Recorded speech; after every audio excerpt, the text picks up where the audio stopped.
With corona pandemic and now recession looming over the Jamaican economy and oil prices continue to plummet, there's already panic in the Jamaican stock market as many listed companies on the stock exchange are forced to close their doors and send home workers. Bank of Jamaica remains quiet and complacent about the high possibility of a banking sector collapse. With business and personal loans going into default, credit unions/banks are unable to receive interest debt payments. How many months can the banksters keep their head above water before reaching out to the government for a bailout? With these banks and credit unions operating for many years on the backs of hard-working Jamaicans, do you think taxpayers should foot the bill? The mom-and-pop entrepreneur businesses are unable to pay their bills and loan debts since being ordered to lock shop.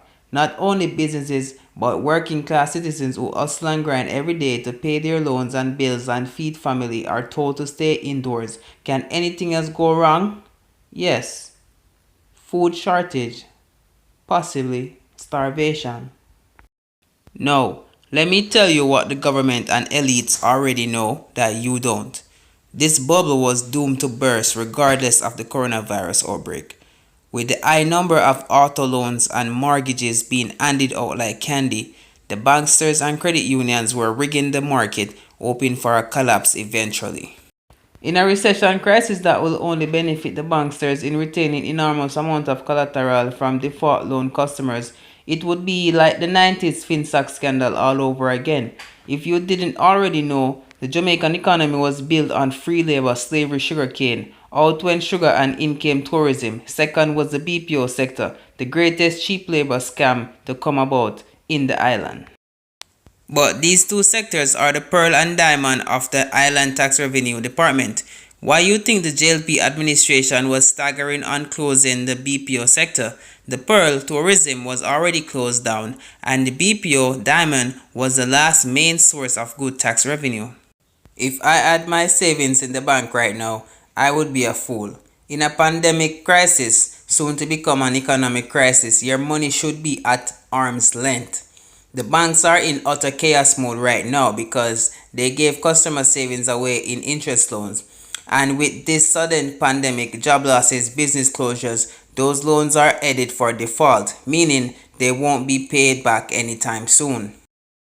If everyone went and took their money from the banks, you'll see just how fragile the banks are. A major investment loss is also coming for the automotive industry in Jamaica. Auto dealers spend millions to ship and clear hundreds of pre-owned vehicles to Jamaica for the 2019-2020 season.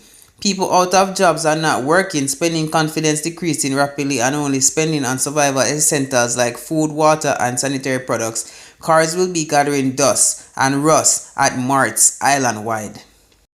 If auto dealers don't plan on losing, they will be drastically cutting the prices of new and pre-owned vehicles while also adding zero finance up to 24 months before car payments kick in to attract buyers. The housing market is in for a big catastrophic downturn, with the Jamaican economic wheel slowly coming to an halt. Rent and mortgage owners are unable to work and pay their monthly premiums, and 9,500 won't cut it. Teachers are facing even more trials. It was just recently the JLP administration crafted the PEP program and bullied educators to accept it, and now teachers have to adapt to virtual classrooms. People are starving already, and we haven't even seen the peak yet. Can the government do more? Yes, rather than just throwing money out to citizens, why not build food banks around the island? InfoWars Jamaica is a patriot for Jamaica. Are you? We supply our Jamaican brothers and sisters with information of present and future events, not for you to panic, but for you to prepare and not be surprised when events happen, because InfoWars Jamaica forewarned you. 40 stocks traded in the red since week, and this will be the new normal for the coming months. If you haven't taken out your money from the virtual markets yet, you're a fool. InfoWars Jamaica told viewers 2 months ago, invest in agriculture. That's the money maker because food shortage is coming, and who supplies the food becomes king. If you're one of the fortunate ones, buy your starches and staples in bulks because impulsive buying is going to affect the supply and demand chains in the island. But the real threat is mass riots and demonstrations breaking out in multiple parts of the island randomly, and the government will enforce a standing SOE never seen before, like the 1950s Michael Manley era. The mainstream media is on a mission of instigating mass panic and hysteria in our society.